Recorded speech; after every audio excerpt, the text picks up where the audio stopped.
The Chicago Bulls currently sit at 20-24 on the season, a season that has really been emphasized by the bipolar play of this team and has left an equally upset fan base on just where this team is going. How disappointing has the Chicago Bulls team just been this season? We're going to get into all that and more on today's Chicago Bulls Central. You are now tuned in to Chicago Bulls Central, your number one place for all Chicago Bulls news and content.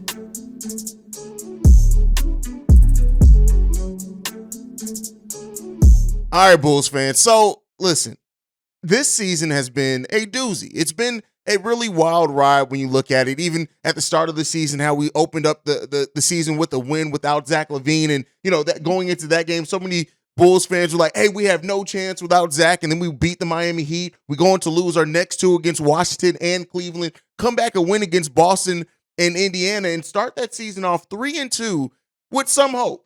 Well, it went down pretty quickly there after that. The Bulls have struggled to stay around 500. They've been below 500 all this season after that 3-2 mark. And so, it's been really difficult. And it's left the question of just how disappointing has this season been so far for the Chicago Bulls. You come into the season already missing Lonzo Ball, which has been one of the biggest questions surrounding the Chicago Bulls. And, we haven't really gotten the answer that we would want on that, the clarity that we would want on that. We came into the season knowing that he was going to have another surgery, be evaluated in 4 to 6 weeks. Now, triple that time later, we still don't have a clear outline or answer of what's going on with Lonzo Ball and his return. But when you look at what exactly has gone wrong for the Chicago Bulls this year, it's just been the efficiency. We are truly a middle-of-the-pack team. We currently rank 18th in offensive efficiency and 17th in defensive efficiency this season. That's right along, even a little bit below the middle of the pack. And to come into the season with so much, just hope for this season. And, Karen AK talk about continuity and how that was going to play off. And then even, when we had our season opening press conferences and things like that, and Billy Donovan talked and Vooch talking, the team was saying all the right things. And it's just left this with none of those things hitting for the Chicago Bulls. We even got a recent comment in which I talked yesterday about Arturas and saying he's as frustrated and they're trying to turn things around, but it's all led to this. A frustrating season with a frustrated fan base and more questions than answers about the future of this team. Now, things have looked very better in the last 10 games for many players on this roster. When you look at Zach's, for example, he started off the season really bad, but in the last 10 games, averaging 29 points on 40% shooting from the field, 41% shooting from three, 5 assists, 4 rebounds, right under a steal per game. Zach LaVine, very much so, seems like a player that's starting to round out his season and bring it together, and hopefully he starts playing more like that on the back end of the season. The same last 10 games for Nikola Vucevic, 20 points per game on 57% shooting from the field, 40% shooting from three-point range, 13 rebounds, 4 assists, 1 block, and almost 1 steal per game from Nikola Vucevic in the season. And Vooch is the only player that's really benefited off continuity so far this season. Vooch taking less shots than he did last season, averaging around the same amount of points, averaging around the same amount of rebounds as well, but shooting the ball at 52% on the season so far compared to 47% from last season. Shooting the ball 38% from three-point range versus 31% last season. All in all, Vooch seems like he's rediscovered his shooting touch. He's rediscovered his efficiency. He's 6th in the league in rebounding, and he adds a lot to this team. And a lot of Bulls fans still ask and say Nikola Vucevic is the one that needs to be moved when Vooch has really been the most consistent Bull all season. DeMar DeRozan, who's been out a handful of games, he's improved over the last 10 games as well. 24 points per game on 47% shooting from the field, only 16% from three-point range, but we know DeMar DeRozan is not a three-point shooter. 4 rebounds, 4 assists, 1.5 steals per game because he's been getting active out there, and his season's been rounding out. At the end of the day, it's this. When we look at all the questions still remaining in this Chicago Bulls team, some of the biggest questions are questions based off heart, right? Questions based off execution.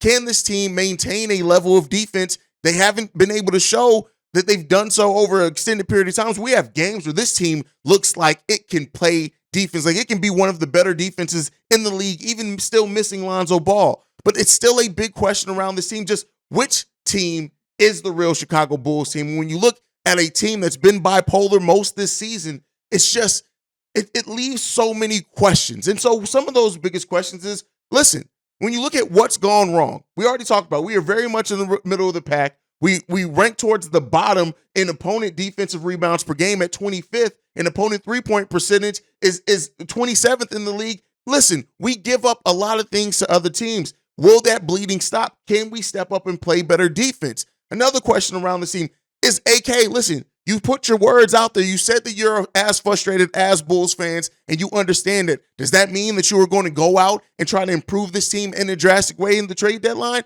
I don't think that that's coming. That's another thing that's been frustrating this Bulls fan base, is just, where is the help coming? Does the front office see how much we're struggling? And I get it. I understood the bet on continuity to come into the season. I think most Bulls fans, even though they wanted to see the Bulls go out and do more, once you hear the explanation and the fact when you look around the league that most of the teams that are towards the top do have and had continuity over an amount of years. And while Vooch has very much so benefited off continuity, he's utilized a little bit better. He understands how to pick his spots a little bit better on this roster, being the third option rather than the first option he's been most of his career. Still, the bet on continuity has not worked. So another question going into the remaining part of the season is, where's the help coming from? It doesn't seem like it's going to be help come from internally. At the start of this season, one of the biggest bets on continuity was hoping that your young players were going to make a step up, and hopefully that one of them was going to make a leap. Now, Patrick Williams, as disappointing as he has been in most of the season, over the last 10 games again, has shown a lot of improvement. Over the last 10 games for Patrick Williams, almost 12 points per game, 4.1 rebounds, 1.2 assists, almost a steal per game on 47% shooting from the field and 44% shooting from three-point range. Again, that's been a common theme with the Chicago Bulls team. If you look at it, the last 10 games, we've been playing extremely well, and most our pieces have as well. Kobe White, a player that's averaging 8.4 points per game on the season. Last 10 games from him, 9.4 points, 3 rebounds, 2 assists, 1 steal per game on 46% shooting from the field. Overall, there is some signs of this team coming out of it over those last 10 games. But even with it, the thing that I've been saying for the longest, even at fully healthy, minus Lonzo Ball, because we know Lonzo Ball is more than likely not playing this season, there's still a ton of questions around the Chicago Bulls team, and we still do need some size. There are some times in some games where, despite how active and how much heart Javonte Green plays with, the size just gets to him. The length just gets to him. Players just score over him because he's playing that power forward position. Are you going to go? And I know that this front office did try to bring in Danilo Gallinari, who ended up going down with an ACL injury and didn't play, but he signed with the Boston Celtics. I understand that. Justin Lewis, another move that this front office went out and got an undrafted rookie at the same day as draft night that came in with a lot of promise, actually ranked as one of the best undrafted rookies in that draft class, but it didn't work out. We need some size. You hear all the trade rumors, all these things going on, these trade targets that pop up every single day. And yes, the reason why they're coming up, because we do need something. So that is another question as we go forward in the season. But one of the biggest questions is, with all the improvement we've seen over the last 10 games, right? We've seen that improvement. I gave it to you for a handful of players. All the players have pretty much been playing better over the last 10 games, the ones that have played.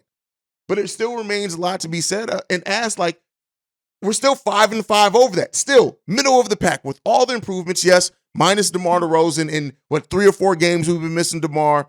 The Bulls are still middle of the pack. And if you want to increase your stock, if you want to get to the playoffs like you say that this Bulls franchise needs and deserves, something has to happen. So the biggest question, one of the biggest questions is the front office willing to admit their mistakes and correct those mistakes with action at this trade deadline? Now, if you guys are subscribed over to NBA Central, the general NBA channel, you guys know I put up a video over how the parity in the NBA is really probably going to make this trade deadline a fairly quiet one. And while some Bulls fans won't really be happy unless the Bulls make a super huge splash type move, I don't even think this team necessarily needs this. This team needs a calculated move that brings in a talent to this team that can help tremendously in the things that this team is missing. And so are we going to get that? We'll see. I mean, there's so much that remains to be seen with this team. But another question that remains, is the play over the last 10 games sustainable? It is, and that rests on the head of head coach Billy Donovan. Is he the right coach to get the best out of these players? You gave him an extension this offseason, an extension that really came as a shock to most Bulls fans and people who watch this fan base because, yeah, while Billy hasn't been terrible, in some games he has. I know some Bulls fans are going to get to typing when I say that, but fair enough. It's still like this team has underachieved towards the expectations that you have put forward. To give Billy Donovan an extension, it bets and basically locks in a coach that has not done the things that you said that you were bringing him into this job for. One of the biggest things that were boasted about when Billy Donovan came in here is his player development. We haven't seen jack shit in regards to player development. Patrick Williams hasn't really developed in a meaningful way. Io hasn't developed in a meaningful way. If anything, those two players, for a large part of the season, regress. You know what that tells me? That tells me that the natural skill level that these players came in with in their rookie years, you haven't put them in the position to even grow those skills, much less add new skills. So one of the biggest questions as well around this midseason point is, what is Billy Donovan going to do to improve the play of this roster? What is Billy Donovan? Is he willing to change his game plan up some to put these players in a better position and path to develop in a meaningful way? We haven't seen that. And yes, some of player development is absolutely on the players. They have to own that to a degree as well. But listen, unless you want a bunch of players going rogue in the offense and just doing whatever they want, you're not going to develop these players in a meaningful way by the brand of basketball that we've been playing. You have to pick some spots for them to go in and increase some of their skills. Another question at this midseason point, a little bit over. Listen, I'm about a week late with the video. It is what it is, y'all. With that being said, like, Billy Donovan is one of the biggest question marks because you have now bet on him. You've locked him in for several more years. He already had 1 year left on extension. On his contract, the extension was regarded as several years. I look at that as being either 3 or 4. That means we have 4 years probably left at a minimum of Billy Donovan as the Chicago Bulls head coach. And I know some people are going to say, well, you can still fire him. You can still move off this coach. You know the team that you're root for. This ownership group is not paying a coach because you still have to pay him for him to go away.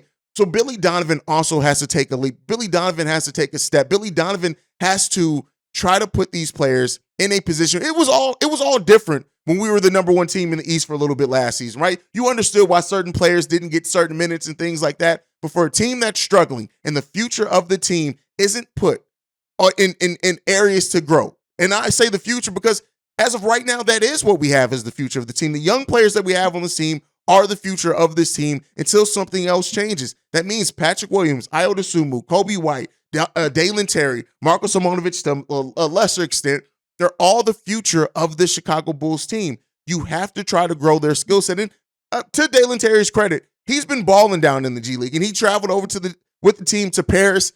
I don't know how much he's actually going to play over in Paris. We'll see if the bipolar Chicago Bulls show up in a meaningful way. He could definitely get some minutes. So we'll see what happens with that. But you have to try to develop these players. Now, the biggest question remaining, at least in my part, and the question marks is, how is the big three going to play together? We've seen and we had a stretch of games where all the big three scored over 20 points, right? We had that stretch. I think we won. That's that stretch that we went like 8-11, 8-3 in our last 11 and things like that. But when you look at this Chicago Bulls team, like the big three, it doesn't always fit together as seamless as what it did when Lonzo Ball was in the rotation. But you have to ask your question at the remaining part of the season, is this big three willing to sacrifice not only for each other, but for the betterment of the younger players on this team? Are they going to be able to play and make the smart play rather than the selfish play at times? Listen, DeMar and Zach both struggle from they suffer from tunnel vision sometimes during games, especially when the game gets tight. They get tunnel vision. It is what it is. It's not a complete indictment on them. It's just noticing a flaw in their style of play. But can this team, built around these three players in Vooch, LaVine, DeMar, right? That's the heart of your team. That's the core of your team. This core, and unless it changes, how much are they willing to sacrifice? How much are they willing to sacrifice some of their game to play a better brand of basketball? That means giving up positions. Giving up spots, giving up rotations, things like that, right? Also, locking in on the defensive end of the ball. These three players have to set the tone. And one of the biggest question marks with this team is the lack of leadership on the court. And when we lack that vocal rah-rah leader, as I always call it, we need you to set the tone by your level of play, sacrificing for each other. Zach has done that over the last 10 games, even with his hand hurting, passing, facilitating more, getting to the free throw line, getting back to being the player that cuts and gets to the rim. We've seen bits and pieces of that. DeMar playing better defense when he was in there before he went out, getting more steals, playing in pass lanes, getting active, things like that. Vooch has just been locked in. Like you guys know, I have nothing negative to say. I know Bulls fan base for some reason has this collective chip on their shoulder when it comes to Nikola Vucevic. He's been a great player for us for the most part of this. And I know, yes, he's not a perfect player. He does lack on the defensive end. But again, what you are you expecting somebody to change who they are? That's the player that he is. And we're seeing a better version of that player over the course of this season. And he's been very consistent in doing so. The bench is another question. As we sit in this midseason part of the season, it's been really up and down. The rotations have been up and down. Yes, we have injuries. Javante missed some time. Caruso missed some time. DJJ missed some time. So, with that, can this bench get back to what they looked like they were going to be at the start of the season, right? A bench that can get you 20 to 25 off the bench, double-digit rebounds with Andre Drummond alone, Kobe, who's rounding out to this nice player overall. It's a ton of questions. And so, what I started this off with is just what has played into how disappointing the season has been for the Chicago Bulls. It's been a disappointing season. I think we all know that. And while some of us have pie in the sky dreams for trades and things like that, it's an uncertain future that we have. And we're going into the easier part of our schedule. And can the Chicago Bulls team start playing better against sub-500 teams? Stop playing down the level of talent. That's been one thing that's hurt this team drastically over this season, is losing games to teams that they're on paper supposed to be better than, right? We've beat the above 500 teams. Can we start refining that in the second half of the season and beating those lower level teams as well? Because if we can, the season's not over with yet. As many questions and uncertainty lies ahead of the Chicago Bulls, it's not over with yet. And we got to see, what can this team do? We're 44 games into an 82-game season. A lot of games still left to be played for this team. Let's hope. Let's see what this team can eventually do and become, because I tell you what, me personally, I don't think it's over. Me personally, I've seen a lot of glimpses of things of what this team can be. We just got to get those glimpses to actually form a full picture. And if we can do that, we'll see what this season looks like on the back end. But I tell you what, as we go towards the trade deadline, as we go towards the buyout market, as we then goes towards the end of the season, all these questions and whatever the answer ends up being, whether it's a favorable answer or not, this front office has to get busy this upcoming offseason. But we'll discuss that more when it's time. But that's it for today's episode of Chicago Bulls Central. Make sure you're following the show at Bulls Central Pod. You can send us any feedback, questions, comments, concerns, bullcentralpod@gmail.com. Lastly, if you want to leave a text and our voicemail for our weekend mailbag episodes, the number to do so, 773-270-2799. We are the number one spot for everything Chicago Bulls related. And we will be getting into the giveaway. I know we're supposed to be doing a giveaway for hitting 10K. Supposed to be doing a live stream celebration. It hasn't worked out for this week. This week in my real life, the work week has been very, very stressful. So it may get pushed off to the weekend, but we'll discuss that when it's time. But other than that, thank you guys so much for being the best part of Chicago Bulls Central. You are the reason why we're the number one spot for everything Chicago Bulls related. And like I like to end every episode on, go Bulls. Love you guys. See red, y'all. Peace. This has been a presentation of the Break Media.